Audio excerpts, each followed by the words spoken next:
We are in Acts 9, verses 3 through 5. The first part of 5, I'd say 5a. Saul now spreads the persecution to the Gentile world. Now, as he went on his way, he approached Damascus, a Gentile city, and suddenly a light from heaven shone around him.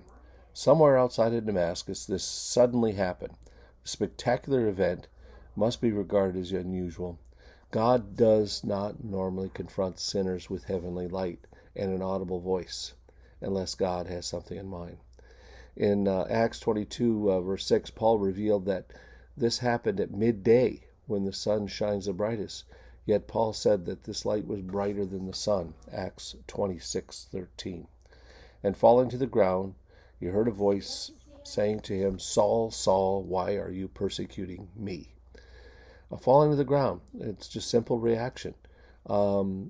He wasn't trying to show reverence. He was in fear. He was terrified. And then he hears this voice. And Saul learned that one can hear God directly. When God repeats a name twice, it is simply a deep emotion, not necessarily anger. He did this with Martha. He says, Martha, Martha, in Luke 10:41. He called out to Jerusalem. He said, Jerusalem, Jerusalem, in Matthew 23:37. Why are you persecuting me? Saul was confronted by the true nature of his crime. He persecuted God, not man. We shouldn't only emphasize the me in this phrase, but why are you persecuting me? We should notice the why and see that Jesus asked, why are you persecuting me? That is, Saul, why are you doing such a futile thing?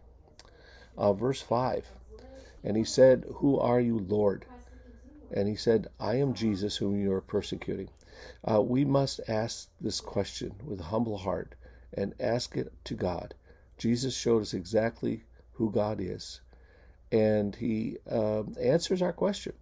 Paul spent the rest of his life knowing more completely the answer to this question. Philippians 3:10.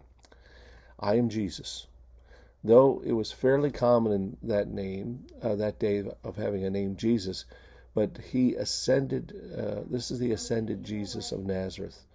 And so he didn't need any more identification. He said, I am Jesus.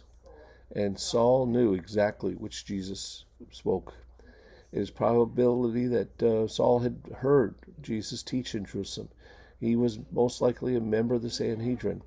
And Saul sat in the judgment seat at the trial of Jesus before his crucifixion.